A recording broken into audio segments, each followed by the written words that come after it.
Boss fights are usually one of the biggest highlights in any Naruto game. In Shinobi Striker, boss fights are one of the few things that you can actually do that isn't just fighting other players. This sub-mode called missions will have you facing different boss encounters, and some of them, we already know what they are, as well as what these bosses do. My name's Globko, and today we're analyzing some boss fights. The first mission we saw was about protecting Gamabunta by defeating a bunch of Sand Ninja. Actual Sand Ninja, not ninja with sand abilities with a Konoha headband that someone decided to call a Sand Ninja. Who the hell did that? The character creation trailer showed a bunch of other bosses. We're gonna look at them, explore their abilities, and then see if we need to add any others to the list. First of all, we analyzed the Shukaku. If you haven't watched that video, bling! Click the card right there. This is the only boss that we've seen a full gameplay clip from. But as far as abilities go, the Shukaku has an air blast that he performs by hitting his own belly. He can also envelop himself in a barrier of sand. This barrier can be destroyed by players and will trigger a stun state for the Shukaku, where you can freely unleash attacks with no fear of being hit. But if you can't break the barrier, then the barrier will deal heavy damage around a small area. You can dodge it easily, but if you are caught, it will deal around 200 damage, it seems. The Shukaku can also change his location by burrowing under the earth and reappearing somewhere else. And when he's close to dying, his air blast gets a lot stronger. It seems like it's his ultimate attack. And I think that's pretty much it for the Shukaku. Not a lot of abilities, doesn't seem like a complicated boss, and I don't know if this is the level of complexity we can expect from the missions in general, but hopefully not. Hopefully this is just one of the easiest bosses for beginners. But then again, the way they talk about cooperative missions, it seems like they seem to be just practice for the PvP battles, so this could be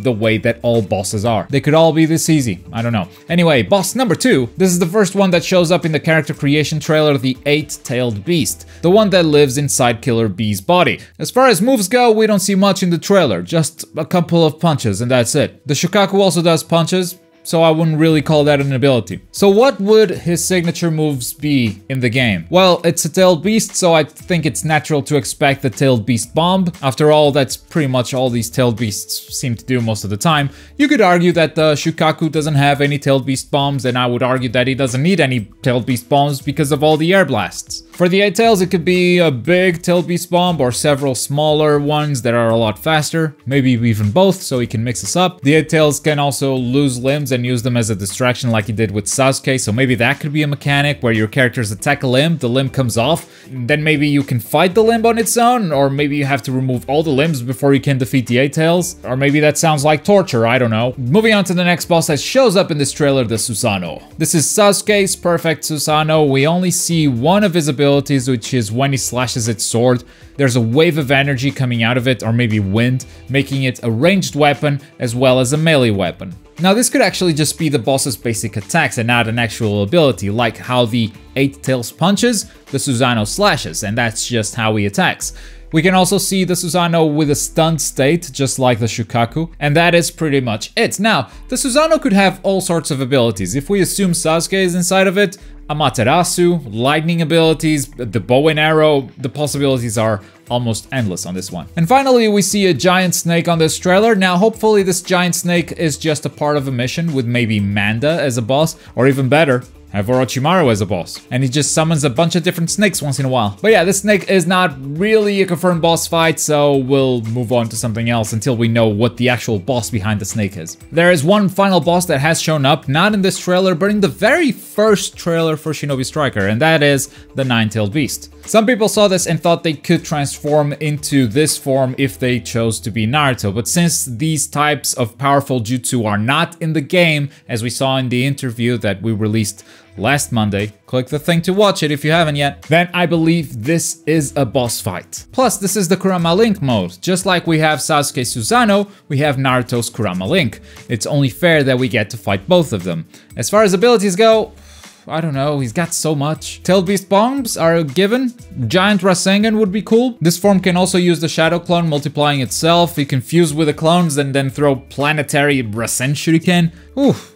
This is gonna be a tough mission, isn't it? And that's all we have so far. Only 4 boss fights have been confirmed at this point, plus whatever is hiding behind the giant snake. I hope this game ships with a few more bosses. I'd say around 10 bosses would make me happy. So what other boss fights would you like to see? I'm gonna leave some suggestions. here in this video? You guys complete the list in the comments down below. One of my favorite boss fights in Storm 4 was Kaguya, so I want some of that in Shinobi Striker. Given how important movement is in this game, being teleported to an ice stage or a lava stage with this game's mechanics, that would be very, very interesting. Instead of just being worried about boss mechanics, you would also have to be on the lookout for environmental hazards, and I like that idea. Since we already have the Susanoo and the Nine-Tailed Beast, why not both at the same time? Just like Madara did against Hashirama, the Nine-Tails controlled by the Sharingan inside the Susanoo armor. And finally, Mecha Naruto.